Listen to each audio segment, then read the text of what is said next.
الحمد لله رب العالمين والصلاة والسلام على الصادق الأمين وعلى آله وأصحابه حماة الدين ومن تبعهم بإحسان إلى يوم الدين. أما بعد فأعوذ بالله من الشيطان الرجيم. بسم الله الرحمن الرحيم. ولن ينفعكم اليوم إذ ظلمتم أنكم في العذاب مشتركون. صدق اللہ العظیم. آج بیان ہوگا، موضوع ہے حیلے اور بہانے. آج کل لوگ بہت سے حیلے بہانے بناتے ہیں بے عملی کے لیے تقدیر کو بہانہ بنانے والوں کی تردید. بہت سے لوگ بے عملی کے لیے تقدیر کو بہانہ بناتے ہیں.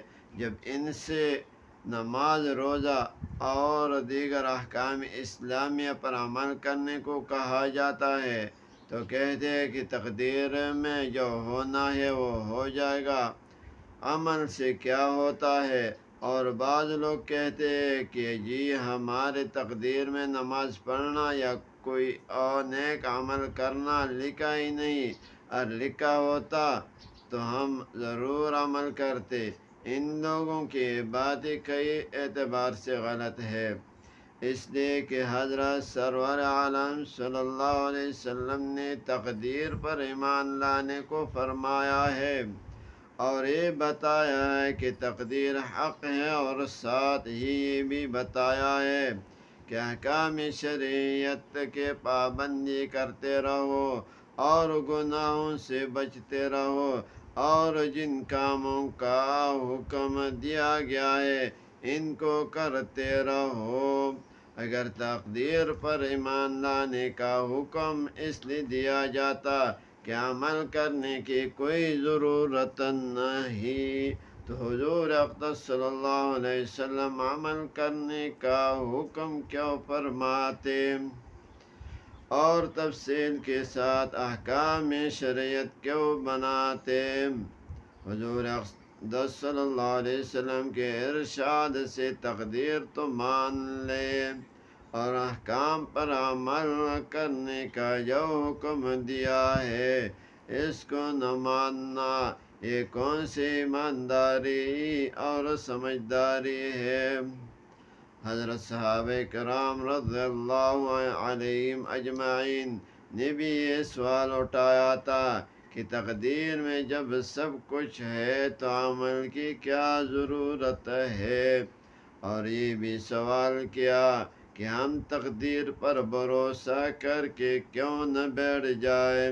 حضور اقدس صلی اللہ علیہ وسلم نے جواب میں فرمایا: اعملوا فکل میسر لما خلق له. یہ مشکات المصابیح کی حدیث ہے. عمل کرتے رہو، بس ہر شخص کے لیے اس کے راہ آسان ہوتے رہیں گے جس کے لیے وہ پیدا کیا گیا ہے. تقدیر اللہ تعالی نے لکھی ہے، اور اس نے اپنے رسول صلی اللہ علیہ وسلم کے ذریعے احکام پر عمل کرنے کا حکم بھی فرمایا ہے. بندہ کا کام یہ ہے کہ تقدیر پر ایمان رکھے اور عمل بھی کرے. تقدیر کو بہانہ بنا کر عمل نہ کرنا کا حجتی بھی ہے، اور اللہ اور اس کے رسول صلی اللہ علیہ وسلم پر اعتراض بھی ہے. وہ تو فرما رہے ہیں کہ تقدیر پر ایمان لاؤ اور عمل بھی کرو، اور عمل سے جان چرانے والے بہانہ باز یہ کہہ رہے ہیں کہ تقدیر ہوتے ہوئی عمل کی ضرورت نہیں، استغفر اللہ۔ یہ تو اللہ اور رسول صلی اللہ علیہ وسلم کا جھٹلانا ہوا۔ تقدیر میں جو لکھا گیا ہے اس کی وجہ سے کسی کا اختیار نہیں سلب ہوا۔ آخرت کا عذاب و ثواب اس اختیار سے متعلق ہے۔ بندوں کو احکم الحاکمین اور اس کے عطا کردہ اختیار پر نظر رکھنا لازم ہے۔ حکم کی خلاف ورزی بھی کرے اور تقدیر کو بہانہ بنا کر اپنے کو بے قصور بھی سمجھے، یہ جہالت اور حماقت ہے۔ اندیشہ ہے کہ ایسی باتوں کی وجہ سے توبہ کی توفیق بھی نہ ہو۔ تقدیر کا بہانہ شریعت کے خلاف ورزی کے لیے تراشا جاتا ہے۔ فرائض و واجبات ترک کرنے کے لیے بہانہ بازوں کو شیطان تقدیر یاد دلاتا ہے، لیکن دنیا کمانے کے لیے سب دوڑ دھوپ میں لگے ہوئی ہے، حال کے رزق بھی مقدر میں ہے۔ رزق کے سلسلے میں تقدیر پر بھروسہ کر کے نہیں بیٹھتے، نماز روزہ اور دیگر فرائض ترک کرنے کے لیے تقدیر کو بہانہ بنا لیتے ہیں، یہ سراسر خود فریب ہے۔ ہداہم اللہ۔ اس کا جواب کہ کون شریعت پر چل رہا ہے اور جو ہم چلے۔ بہت سے لوگوں سے جب کہا جاتا ہے کہ شریعت پر چلو، خداوند قدوس کے احکام کی خلاف ورزی نہ کرو، تو جواب میں کہہ دیتے ہیں کہ ان کو اور کون شریعت پر چل رہا ہے اور جو ہم بھی چلے۔ یہ بہانہ بھی عجیب ہے، جاہلانہ ہے۔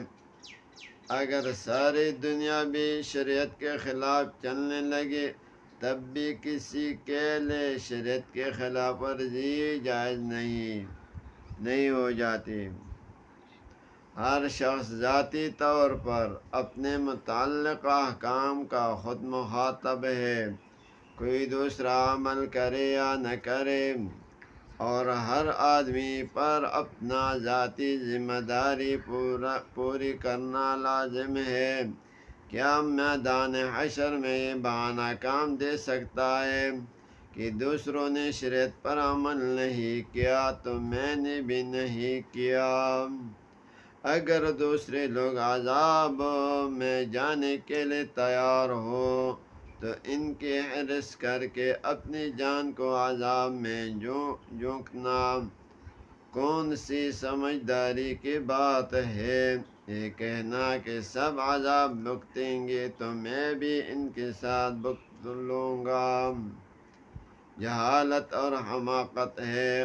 قرآن مجید میں ارشاد ہے وَلَن يَنفَعَكُمُ الْيَوْمَ إِذ ظَّلَمْتُمْ أَنَّكُمْ فِي الْعَذَابِ مُشْتَرِكُونَ۔ اور جب تم کفر کر چکے ہو تو آج یہ بات تمہارے کام نہ آئے گی، تم سب عذاب میں شریک ہو۔ دوزخ کی آگ اور گرمی، اصل بات یہ ہے کہ آخرت کا عذاب کا یا تو علم نہیں ہے یا یقین نہیں۔ وہاں کے عذاب کی کس کو سہارا ہے؟ جس دوزخ کی آگ دنیا والی آگ سے 69 درجے زیادہ گرم ہے، اس میں داخل ہونے کے بعد جو عذاب ہوگا، دوسروں کو دوزخ کی آگ میں جلتا دیکھ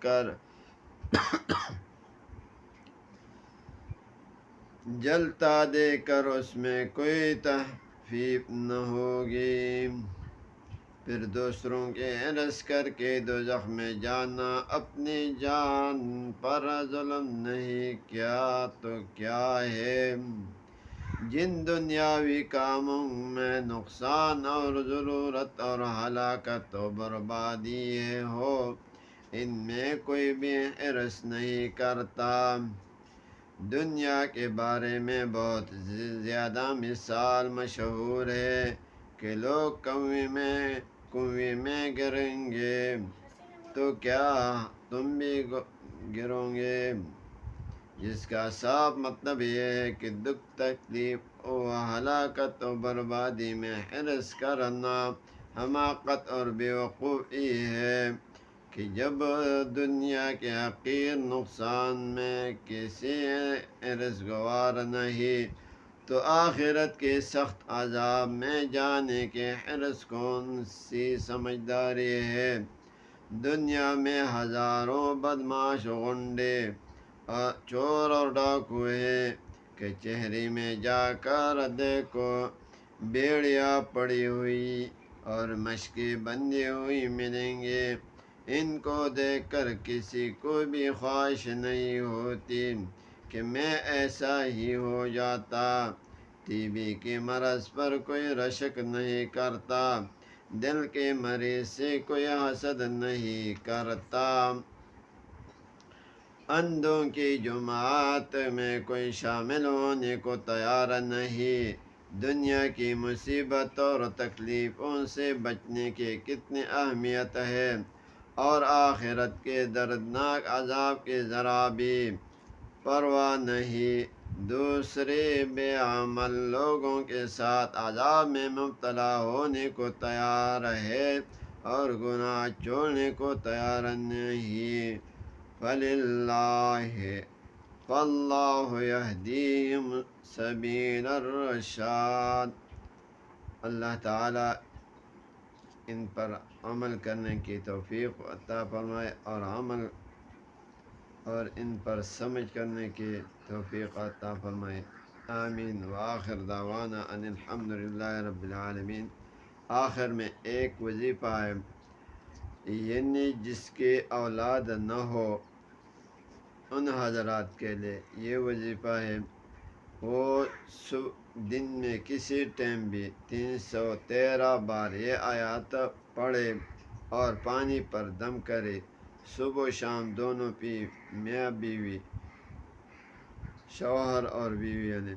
وہ آیات یہ ہے، للہ ملک السماوات والارض یخلق ما یشاء یہب لمن یشاء اناثا ویہب لمن یشاء الذکور۔ یہ آیات 25 سپارے میں سورۃ شورى آیات نمبر 29۔